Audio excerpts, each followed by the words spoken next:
Olá, tios! Seguimos para mais uma etapa de nossas reflexões. Sabemos que esse processo não tem fim, e numa proposta assim coletiva, mesmo à distância, ou mais individual, em pares, ou mesmo em encontros presenciais, as reflexões precisam continuar acontecendo.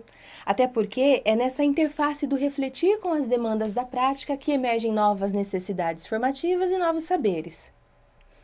E é justamente sobre a prática que a professora Cristina Lacerda vem para refletir com a gente hoje. Professora Cristina, tudo bem? Saber tudo é impossível, não é mesmo? Mas buscar conhecimento específico de uma área de atuação, por exemplo, ou mesmo saberes relacionados a questões atreladas à tradução e interpretação é uma necessidade, não é? Como dimensionar em linhas gerais o fazer desse profissional para que a prática se sustente e os objetivos fins de sua atuação possam ser alcançados?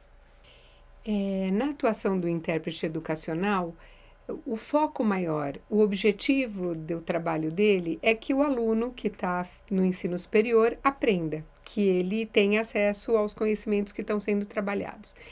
Então, o ponto fundamental é a construção de sentido. É aquilo que está sendo trazido para ele fazer sentido, ele entender uma aula de física, uma aula de química, seja lá o que for que está sendo tratado. Nesse sentido, é importante que o intérprete educacional persiga o sentido, persiga a construção daquele conteúdo, aquela construção conceitual na língua que ele está trazendo. Então, o professor diz em português de uma forma e ele vai buscar a melhor forma de dizer isso em língua de sinais.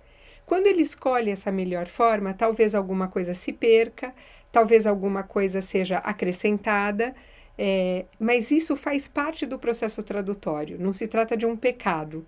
Então, a gente não está mais naquela ideia da literalidade, de trazer ponto por ponto daquilo que acontece na língua de origem, mas sim o foco é como é que eu vou construir esse sentido, como é que isso vai fazer sentido para esse estudante que está aqui na minha frente, de maneira que ele compreenda o conteúdo da melhor maneira.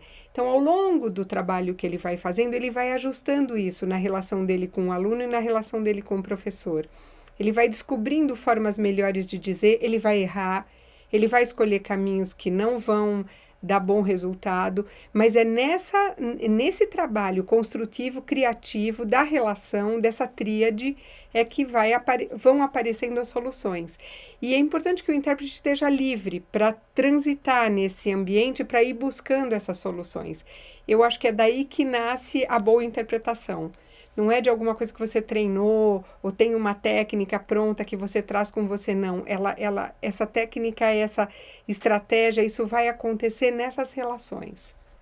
O TIOS, enquanto intérprete educacional no ensino superior, atua num contexto que abrange a produção oral e escrita do surdo, caracterizada aí pelo nível da produção científica. Abrange também a conversão do português para Libras, entre outras relações no que se refere ao uso das línguas. Professora Cristina, fique à vontade então para trazer para nós considerações relacionadas a esses aspectos. Também é papel do intérprete educacional trabalhar com os textos escritos que estão circulando na sala de aula. Então, a primeira consideração geral é que a sala de aula circulam diversos gêneros acadêmicos, narrativas, descrições, os textos mais científicos, o bate-papo entre professor e aluno, e o intérprete tem que estar atento a isso para que ele traduza e interprete esses textos na dinâmica que eles têm dentro do gênero discursivo ao qual eles pertencem. Então, dar voz ao aluno surdo num trabalho em grupo, quando ele está junto com seus colegas, não é igual a dar voz para o aluno surdo quando ele vai se colocar numa apresentação de seminário na sala de aula ou na apresentação de um trabalho científico no Congresso de Iniciação Científica, por exemplo. Então, tem que buscar ajustes dessas formas de dizer. E em relação ao texto escrito, que o intérprete vai ter uma participação importante como colaborador, como parceiro do aluno surdo nos ajustes desse texto escrito. Então, o texto escrito é do aluno, é importante que o aluno surdo evolua e conheça, circule na língua portuguesa, mas ele precisa de apoio do intérprete para buscar melhores formas de dizer, ajustes gramaticais, formas de fazer uma retextualização, quer dizer, qual é o melhor jeito de trazer da Libras para a língua portuguesa escrita.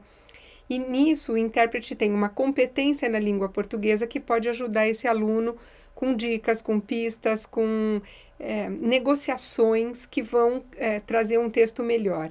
Então, é uma parceria importante também aí num plano mais individual, mais fino, mas que pode garantir aos textos que o aluno surdo produz uma qualidade muito melhor no espaço acadêmico.